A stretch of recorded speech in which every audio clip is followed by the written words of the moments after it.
దేవి విజయ్ దేవి ఏమైంది? భయంకరమైన కళ.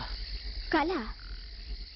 నువ్వేదో లోయలో పడిపోయినట్టు, నువ్వు నా నుంచి దూరం అయిపోయినట్టు. ఎంత భయంకరమైన కళ. ఒక్కోసారి మనకు అర్థం కానివి, మన ఊహకి అందనివి కలలుగా వస్తాయట. వాటిని కలగా మర్చిపోవడం కంటే రేపటికి గుర్తుగా ఉంచుకోవడం మంచిది.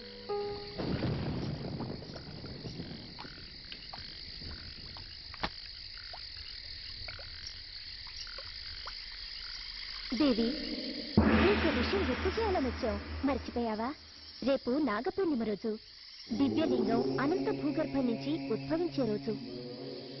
ఈ పుణ్యంకి సర్వేశ్వరుణ్ణి జపించి కోటి బిల్వ పత్రార్చన చేయాలని నాగరాజు ఆన. అది కాదు. కాదంటే మన నాగజాతికే అరిష్టమని నీకు తెలీదా దేవి? బాధ్యత పరమేశ్వరుడి మీద వేసి బయలుదేరు దేవి. బామ్మగారు, ఈరోజు మా స్నేహితులు వచ్చారు. నేను వాళ్లతో వెళ్ళాలి. చాలా ముఖ్యమైన పనుంది. వెళ్ళిరానా? నిన్ను వెళ్ళమనో వెళ్ళొద్దనో చెప్పడానికి నీ మీద నాకు హక్కుండాలి కదమ్మా.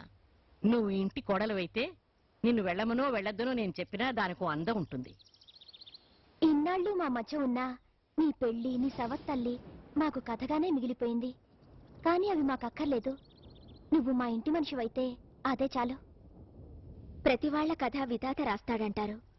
నా కథ ఆ విధాతకు కూడా తెలియడం లేదు. మీకు నేనేం చెప్పగలను? వెళ్ళొస్తాను.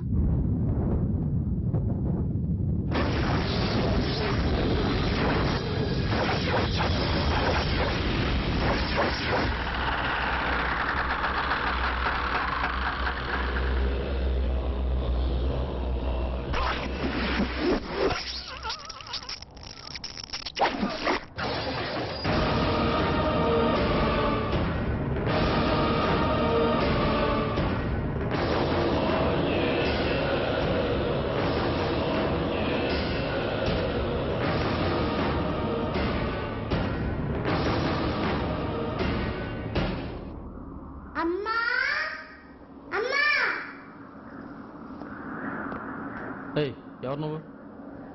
చిన్న పిల్లోడిని. ఆ తెలియక అడుగుతున్నానా? ఎవరు నువ్వు చెప్పు. నువ్వు ఉండరా. నీ పేరేమిటి బాబు? నేను మా అమ్మ కడుపులో ఉన్నప్పుడే మా నాన్న చచ్చిపోయాడండి. నాకు పేరు పెట్టకుండా మా అమ్మ చచ్చిపోయిందండి.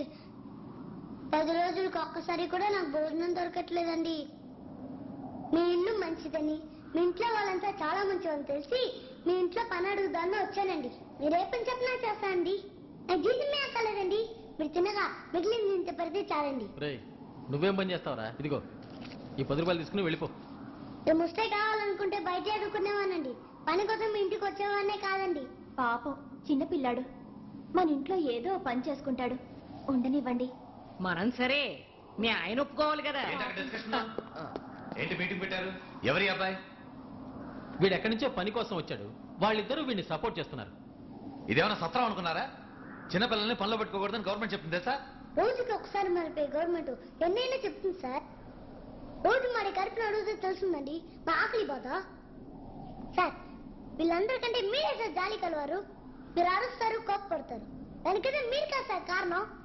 మీ చుట్టూ ఉండే పరిస్థితులు. మీరు ఎంత అందం ఉంటే తెలుసా సార్ మీకు? మీ పక్కన ఉండటం వల్లే కదా సార్ మీ ఆడిగారు కూడా అందం వచ్చింది. సార్, మీ ఇద్దరు సీతారాము సార్. రాముడికి ఇష్టమైనది ఉడతా.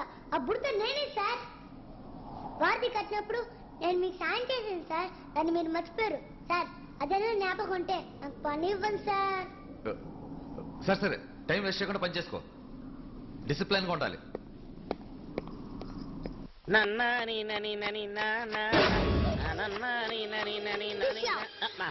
ఎవడాడు? నందే? అవును నిన్నే. నేను నీకు శిష్యునిరా? అసలు అవడానువా? నేను ఈ రోజు ఇంట్లో కొత్తగా పనికి చేరేందా? కాలు చేతులతో చేసే పని నేను ఆ కళ్ళుతోనే చేస్తాను రా. నువ్వు ఒక్క రోజు చేసే పని నేను ఒక్క నిమిషంలోనే చేస్తాను రా. ఇక నుంచి ఇంట్లో నువ్వు అన్ని పనులు చేయటానికి వీల్లేదు. కొన్ని పనులే చేయాలి. మరి మిగిలిన పనులన్నీ ఎవరు చేస్తారు? ఇక నుంచి ఇంట్లో అందరి పనులు నేనే చూస్తాను. జగమంత కుటుంబం నాది, ఏకాకి జీవితం నాది, జగమంత కుటుంబం నాది, ఏకాకి జీవితం నాది, సంసార సాగరం నాదే, సన్యాసం శూన్యం నాదే. జగమంత